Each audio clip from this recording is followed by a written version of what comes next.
हाय दोस्तों, नमस्कार। मैं Himanshu Parashar. Right the definition of management कई बार एग्जाम में पूछा गया है।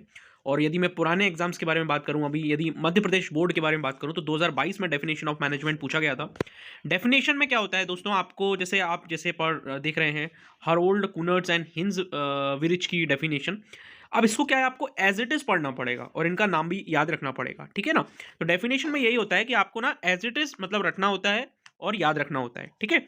तो आज हम दो डेफिनेशन देखेंगे और ये दो डेफिनेशन ही इंपॉर्टेंट रहेंगी right the definition of management के लिए, ठीक है ना।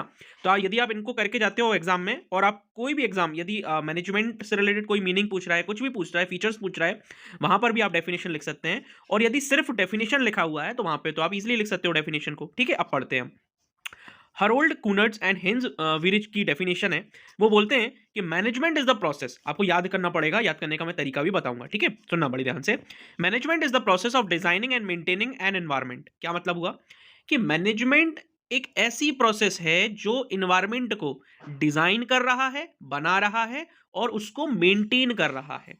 मैनेजमेंट एक ऐसी प्रोसेस है of designing and maintaining an environment, जो वातावरण है उसको बना भी रहा है और उसको मेंटेन भी कर रहा है, ठीक है। किस चीज का वातावरण, वो हम आगे बढ़ते हैं। इन विच इंडिविजुअल, जिसमें इंडिविजुअल मतलब एक आदमी, एक लड़की है ना। इंडिविजुअल का मतलब एक होता है। वर्किंग टुगेदर इन ग्रुप्स मतलब एक व्यक्ति भी और बहुत सारे व्यक्ति भी काम कर सकते हैं। Working together in groups efficiently मतलब अच्छे से, है ना, कौशल के साथ, अच्छे से, स्किलफुल, और अकम्प्लिश, अकम्प्लिश मतलब पूरा करना, सिलेक्टेड एम्स। देखिए, आप समझते होंगे कि आप कोई भी बिजनेस ओपन करेंगे उसमें आपका कोई ना कोई एम होगा। मान के चलिए दिवाली आने वाली है तो आपने फटाके की दुकान लगाई। अब आपका लक्ष्य ये होगा कि आपके ज्यादा से ज्यादा फटाके बिक जाएं, और आपका लक्ष्य ये भी होगा कि फटाके के साथ साथ पैसा भी खूब सारा आए, है ना, जिससे हम अपना रेंट निकाल सकें और हमारा को भी प्रॉफिट हो सके। क्लियर है, ये आपका एम है। अब सुनना, फिर से बताता हूं एक बार, है ना, फिर से पढ़ते हैं इसको डेफिनेशन को, क्योंकि डेफिनेशन अगर एक बार अच्छे से आ गई ना तो हमको मैनेजमेंट का मीनिंग भी समझ में आ जाएगा।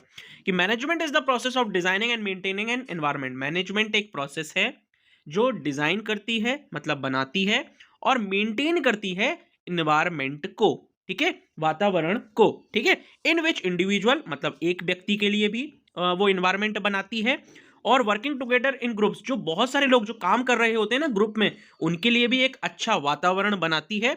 इफिशिएंट, जिससे कि वो क्या कर सकें, इफिशिएंटली अकम्प्लिश कर सकें, मतलब अकम्प्लिश का मतलब हुआ पूरा कर सकें अपने एम को, अपने लक्ष्य को, सिलेक्टेड एम्स। क्लियर है। इफिशिएंटली का मतलब होता है कौशल के साथ, है ना, अच्छे से, स्किलफुल तरीके से। क्लियर है ये वाली बात। तो ये थी डेफिनेशन हरोल्ड कुनर्ट्स एंड हिंज विरिच की, ठीक है। अब हम हेनरी फ्योल की डेफिनेशन देखते हैं, जो कि काफी इजी डेफिनेशन है और बड़े ही ध्यान से आप सुनिएगा, ठीक है।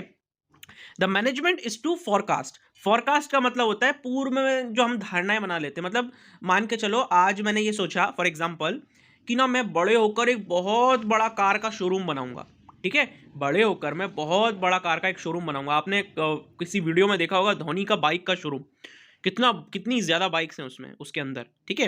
तो ऐसे ही आज हमने ये धारणा बनाई, फोरकास्ट किया कि यार मैं बड़े होकर ना, मतलब कुछ जब बन जाऊंगा तो मैं एक बहुत बड़ा कार का शोरूम खोलूंगा, ठीक है। तो the management is to forecast. सबसे पहले हमने क्या किया, याद करने का तरीका बता रहा हूं, इज टू फोरकास्ट मतलब एक धारणा बनाई, है ना। टू प्लान, अब उसको पूरा करना है तो उसके लिए मैंने प्लानिंग करा कि यार मेरे को पहले एक जगह लेनी पड़ेगी, मतलब मेरे पास पैसा होना चाहिए, तभी तो आप उस जमीन पर उस शोरूम को बना पाएंगे। तो आपने पहले तैयारी की, प्लानिंग की। फिर टू ऑर्गेनाइज, फिर आपको कुछ लोगों की जरूरत भी पड़ी, आपने एक संगठन बनाया, है ना, उस चीज को शुरू किया। तो शुरू करने में हमको कुछ लोगों की जरूरत पड़ेगी, क्योंकि आप अकेले उस शोरूम को तो नहीं बना लोगे, है ना। या आप कोई एग्जांपल बिजनेस का ले सकते हैं, आपका कोई कोई भी मन हो। तो हमने सबसे पहले क्या किया, एक प्लानिंग, सबसे पहले हमने एक धारणा बनाई कि यार मैं ऐसा कर दूंगा, मैं वैसा कर दूंगा। तो ऐसी मैंने क्या बनाई थी कि मैं एक बड़ा कार का शोरूम खोलूंगा, टू फोरकास्ट, ठीक है। तो फॉर फोरकास्ट किया। फिर मैंने प्लान किया कि पहले मेरे को जमीन लेनी पड़ेगी, पर जमीन से पहले मेरे पास पैसा होना चाहिए, तभी तो मैं जमीन ले पाऊंगा, फिर मैं उस पर शोरूम बना पाऊंगा, फिर मेरे को कार लेना है। तो ये मैंने प्लानिंग की। टू ऑर्गेनाइज, जब जब मैं प्लानिंग कर रहा था, फिर उसके बाद मैंने कुछ लोगों को और जोड़ा जो मेरे काम में मदद कर सके। टू ऑर्गेनाइज, फिर उनको मैंने कमांड किया। कमांड मतलब डायरेक्शन दी कि भाई तुम ये करोगे, तुम वो करोगे, तुम ऐसा करोगे, तुम वैसा करोगे। ये मैंने कमांड दी, क्योंकि यार सभी सभी यदि मैनेजर बन जाएंगे तो दिक्कत है ना, हमको काम करवाना है, तभी तो हम अपने लक्ष्य को, अपने एम को पूरा कर पाएंगे। करेक्ट है, ठीक है।